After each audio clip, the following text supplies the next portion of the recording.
अच्छा जी, बिस्मिल्लाहिर्रहमानिर्रहीम। रेशोस हमने शुरू किया था। रेशोस को हमने कैलकुलेट करना सीखा। रेशोस की उसकी कमेंट्री थी वो भी सीखी कि किस तरह से उसके ऊपर कमेंट करने। कुछ क्वेश्चंस हमने सॉल्व किए, कुछ एक तो कल हमने पास पेपर के भी वो पास पेपर के क्वेश्चन थे बाय द वे जो हमने कल किए। आज एक क्वेश्चन ये भी एक दफ़ा आया हुआ था टेस्ट हुआ के लिमिटेशंस ऑफ रेशोस क्या क्या, यानी हम रेशोस कैलकुलेट कर देते हैं। हमने तो सिंपली परसेंटेज फिगर्स जो अवेलेबल फिगर थे उन फिगर्स को यूज़ किया और उनको यूज़ करके हम रेशोस निकाल देते हैं और उसकी बेसिस के ऊपर डिसीजन मेकिंग कर देते हैं। लेकिन कुछ लिमिटेशंस हैं। आप while taking any decision on the basis of ratios आपको इन लिमिटेशंस को भी ध्यान रखना होता है कि अगर मैं ये डिसीजन लेने लगा हूँ इस रेशो की बुनियाद के ऊपर, तो उसमें शायद ये लिमिटेशन उसकी होगी, मुझे उसे भी देखना चाहिए। क्या क्या लिमिटेशन है जी, इन्हें वन बाय वन देख लेते हैं। देखिए, सबसे पहली जो लिमिटेशन है वो है हिस्टोरिकल।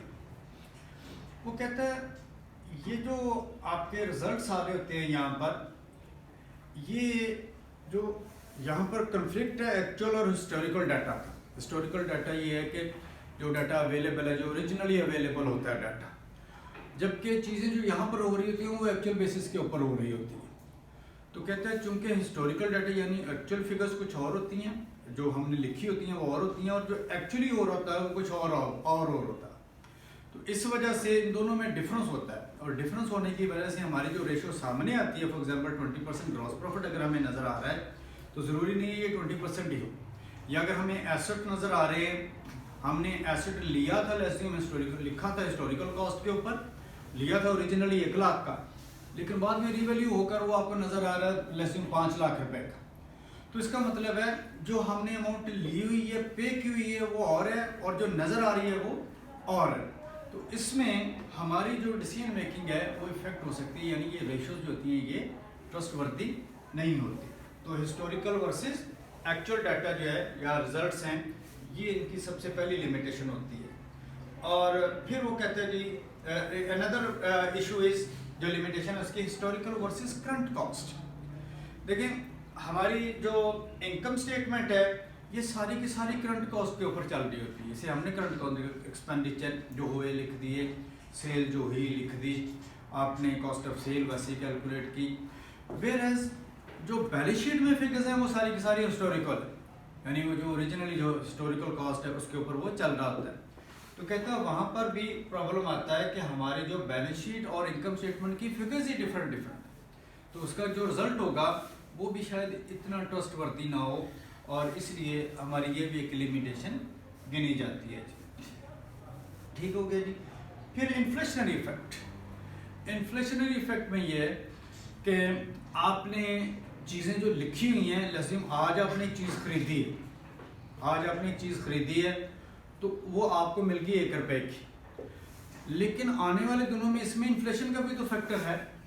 इन्फ्लेशन का फैक्टर तो हम उसमें इंक्लूड ही नहीं कर रहे होते, यानी हर आने वाले दिन में महंगाई बढ़ रही होती है, लेकिन हमने जो आज चीज़ ली है वही लिखते जाते हैं साथ साथ। फॉर एग्जांपल अगर आपने एसेट लिया तो एसेट को अगर आप रिवैल्यू नहीं कर रहे तो एक चीज़ जो हमने 1 लाख रुपए की आज ली थी उसकी वैल्यू बेशक मार्केट में इन्फ्लेशन की वजह से बढ़कर, ये जो बाय द वे रिवैल्यूएशन का फैक्टर होता है यही होता है ना, इन्फ्लेशनरी फैक्टर्स उसमें शामिल हो रहे होते हैं ना।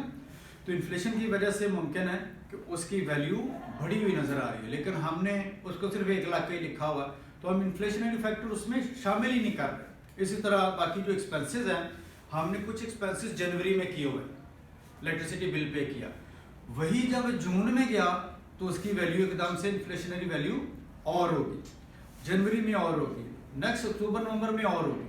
तो हम इन्फ्लेशनरी फैक्टर जो है उन्हें इग्नोर कर रहे होते हैं। यानी एक कंपनी में मुमकिन है, एक कंपनी फैसलाबाद में काम कर रही है, दूसरी कंपनी कराची में काम कर रही है, तो दोनों कंपनीज जो है वहाँ पर इन्फ्लेशन के फैक्टर्स डिफरेंट होंगे। तो दोनों को अगर आप कंपेयर करते हैं, दोनों कंपनी सेम इंडस्ट्री में कपड़े ही बनाती हैं दोनों कंपनी, लेकिन फैसलाबाद में उसके इन्फ्लेशनरी फैक्टर्स और होंगे, कराची में उसके इन्फ्लेशनरी फैक्टर्स और होंगे।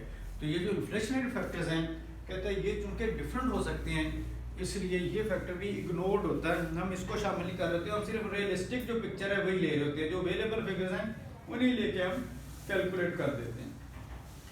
फिर एग्रीगेशन है। एग्रीगेशन कहते हैं जी आपने मुख्तलिफ चीज़ों को डिफरेंटली एग्रीगेट किया होता है।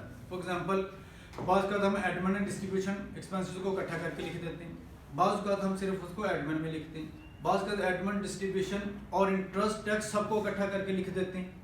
यानी हमारी एग्रीगेशन मुमकिन है मेरी कंपनी ने उसके जो different lines of items elements हैं उन्हें डिफरेंटली एग्रीगेट किया हो, और जो दूसरी कंपनी है जिसके साथ हम कंपैरिजन कर रहे हैं उसने उसको डिफरेंटली अलाइन किया हो, एग्रीगेट किया हो। तो एग्रीगेशन अगर डिफरेंट हुई है तो उसकी वजह से भी हमारी जो रेशोज है वो डिफरेंट आ सकती हैं और उसका जो इफेक्ट्स है, जो ट्रेंड्स हैं वो डिफरेंट शो हो रहे होंगे। जो पांचवी इसकी लिमिटेशन है अकाउंटिंग पॉलिसीज एंड एस्टिमेट्स। देखें अकाउंटिंग पॉलिसीज एंड एस्टिमेट्स का मतलब है हमने एक कंपनी जो है वो कोई और पॉलिसीज यूज कर रही है, दूसरी कंपनी जो है वो और पॉलिसीज यूज कर रही है।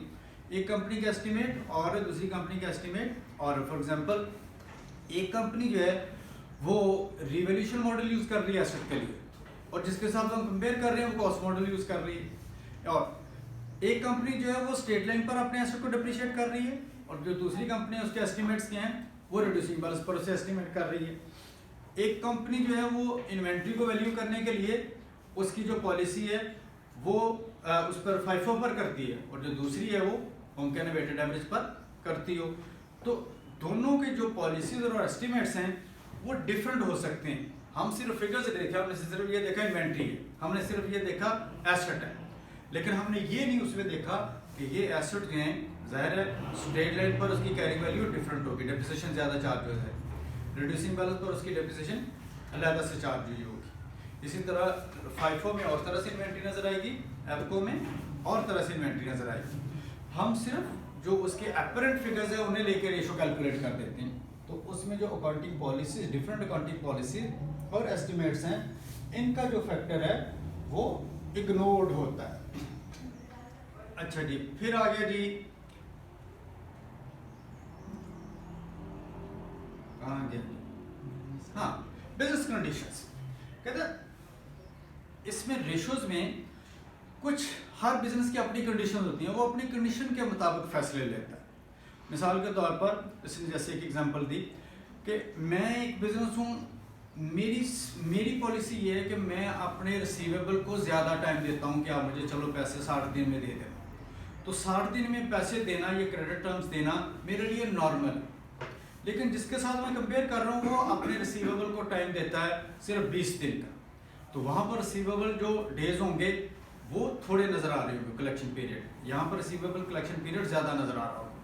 मेरे लिए ये 60 दिन नॉर्मल है, उसके लिए वो 20 दिन नॉर्मल है। लेकिन जब हम कंपेयर करेंगे तो कंपैरिजन करते हुए हम कहेंगे नहीं नहीं नहीं, ये वो एक जो है वो और तरह से चल रहा है और दूसरा और तरह से चल रहा है। 60 डेज वाला वर्स हमें नज़र आएगा और 20 डेज वाला वर्स नज़र आएगा। जबकि जब हम एक्चुअल बिजनेस कंडीशंस देखते हैं तो हम कहते हैं ये 60 ऑल्दो बुरे नज़र आ रहे हैं, लेकिन ये 60 एक्चुअली बिजनेस कंडीशंस के मुताबिक जो मेरा बिजनेस है उसके हालात के मुताबिक यही बनता था कि मैं 60 दिन ही दे सकता था उसको मार्जिन, राइट। तो बिजनेस कंडीशन भी डिफरेंट होती है, बिजनेस कंडीशंस डिफरेंट होने की वजह से रेशोज भी डिफरेंट हो सकती हैं। अच्छा जी, फिर इंटरप्रिटेशन है जी। कहते हैं जी जो इंटरप्रिटेशंस हैं, यानी एक तो ये कि जैसे मैंने अभी जिक्र किया कि मेरे पास एक रेशो आ रही है वो मेरे मुताबिक बिल्कुल ठीक है, वही रेशो दूसरे के मुताबिक कैसी है वो दूसरा अपनी हालात के मुताबिक उसको इंटरप्रेट करेगा। तो इंटरप्रिटेशन ऑफ द रेशोज है that also matters. For example इसमें उसमें एग्जांपल दी हुई है कि एसेट टेस्ट रेशो जो क्विक रेशो है वो 2:1 है, अगर लेस दूं वो 2:1 एसेट टेस्ट रेशो किसी एक कंपनी के लिए बड़ी एक्सीलेंट होगी और किसी दूसरी कंपनी के लिए यही 2:1 जो है वो कहता होगा कि यार ये बहुत ज़्यादा पैसा रखा हो। कहता है लेकिन ये 2:1 मुमकिन है इसलिए हो कि हम अपनी कंपनी जो है उसमें जो पुरानी इन्वेंट्रीज हैं उसे जल्दी जल्दी बेचते जा रहे हैं। जब बेचते जा रहे हैं तो जाहिर है वो कैश में कन्वर्ट होती जा रही है, तो जब कैश में कन्वर्ट होंगी तो जाहिर है मेरी क्विक रेशो या एसेट टेस्ट रेशो जो है वो बढ़ती जाएगी। तो जितनी हर बंदे की जो इंटरप्रिटेशन है अपनी अपनी रेशो की वो डिफरेंट होती है। मेरे लिए जैसे मैंने कहा 60 डेज नॉर्मल डेज है, वही 60 डेज किसी और के लिए जिसकी पॉलिसी 20 दिन है वो नॉर्मल नहीं है, क्योंकि दोनों के इंटरप्रिटेशन में डिफरेंस है। हम अपने हालात के मुताबिक उसकी इंटरप्रिटेशन करते हैं। राइट जी।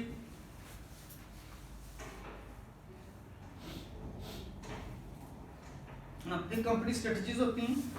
कंपनी की स्ट्रेटजीज हैं, हर कंपनी की अपनी अपनी स्ट्रेटजी है। एक कंपनी जो है उसकी स्ट्रेटजी ये है कि वो हाई मार्जिन रखती है सेल्स का, और वो सेल की उसकी एग्रेसिव सेल करता है और सेल प्राइस कम कर देती है। वो सेल प्राइस कम करके अपनी सेल को बढ़ाती है, और उस तरह अपना ग्रॉस प्रॉफिट बढ़ाती है।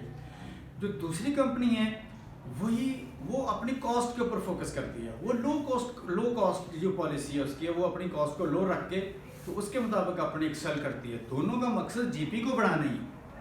एक जो है वो एग्रेसिव सेल करके अपना जीपी बढ़ा रही है, और दूसरी कंपनी की पॉलिसी क्या है, वो कॉस्ट को कम करके उसको बना रही है, अपने जीपी को बढ़ा रही है। तो दोनों की पॉलिसीज डिफरेंट होने की वजह से या डिफरेंट स्ट्रेटजीज होने की वजह से भी आपकी जो रेशोज हैं वो डिफरेंट आ सकती हैं।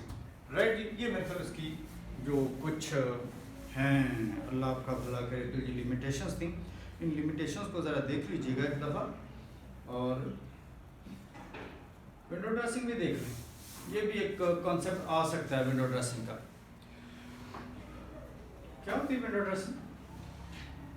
शायद जो ऑडिट पढ़ते हैं, ऑडिट तो कोई नहीं पढ़ता आप में से।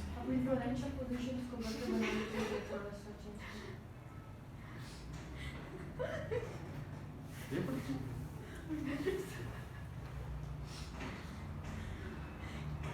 नहीं समझ लगी। थोड़ा सा चेंज करना अपने फाइनेंशियल पोजीशंस को बेटर जी, करने के लिए बिल्कुल betterment। बिल्कुल बिल्कुल बिल्कुल। देखिए, जो हमारी फाइनेंशियल पोजीशन है उसको बेहतर करने के लिए, या हम अपनी रेशियोज को बेहतर करने के लिए आर्टिफिशियली हम कुछ अपनी चीज़ों को चेंज कर देते हैं। फॉर एग्जांपल, आप अपने एसेट को ज़रूरत से ज़्यादा डिप्रिशिएट कर दें, यानी उसके ऊपर अप्लाई होना चाहिए था स्ट्रेट लाइन, आपने उसके ऊपर रिड्यूसिंग बैलेंस कर दिया, या उसके ऊपर अप्लाई होना चाहिए था रिड्यूसिंग बैलेंस, आपने उसके ऊपर स्ट्रेट लाइन अप्लाई कर दिया। इन्वेंट्रीज के ऊपर वैसे वेटेड एवरेज अप्लाई होना चाहिए था, लेकिन ज़्यादा शो करने के लिए आपने क्या कर दिया, उसे उसके ऊपर FIFO अप्लाई कर दिया। तो आपने खाम कुछ चीज़ें जो आपकी कंपनी में एक्चुअली नहीं होनी चाहिए थी, ये वैसे अनएथिकल होती हैं चीज़ें, कि आप एक एक्चुअल उसकी जो ट्रू उसकी पोजीशन है वो नहीं है, लेकिन आपने उसको विंडो ड्रेसिंग के थ्रू उसको आर्टिफिशियली सहारा दे के अपने रेशोज को ठीक शो किया। तो ऐसी पॉलिसीज जिससे आप अनएथिकल प्रैक्टिसेस करके कोई ऐसा उसमें पॉलिसीज को अडॉप्ट करें जिससे आपकी रेशोज या आपकी फाइनेंशियल पोजीशन बेहतर नज़र आए, उसको विंडो ड्रेसिंग कहते हैं। ठीक होगी। For example, one should also be careful of unethical practices like window dressing. While interpreting the financial statements, window dressing is the adaptation of the rules and practices to present financial statement in a way that business situation appears better than it actually is. जितनी वो actually है उससे बेहतर नजर आए unethical practices की वजह से। This manipulation is this manipulates the financial statements and misleads the user's financial statement. उसके कुछ तरीके उसने बताएंगे कि क्या क्या तरीके हो सकते हैं। डिलेइंग पेइंग्स, सप्लायर, आप सप्लायर को लेट पे कर रहे हैं, यानी आपको जल्दी पे करना चाहिए था, जब आप उसे लेट पे करेंगे तो ऑब्वियसली आपकी वो जो कलेक्शन डेज हैं वो पॉलिसी बेहतर हो जाएगी, नज़र बेहतर आएगी। आप जानबूझकर उसे लेट पे कर रहे हैं। Using lower estimate for allowances for doubtful debts, अब डाउटफुल डेट्स होने चाहिए थे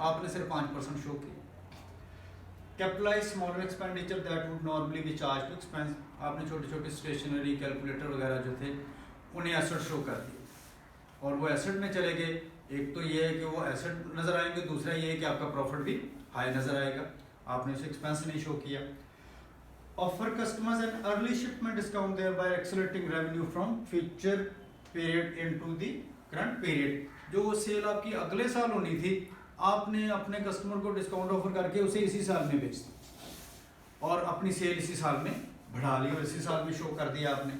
लो डेप्रिसिएशन एक्सपेंस, आपने एक्सपेंस जो है डेप्रिसिएशन का वो लो चार्ज कर लिया। तो ये कुछ विंडो ड्रेसिंग की कुछ एग्जांपल्स थे। That's it. इसको प्लीज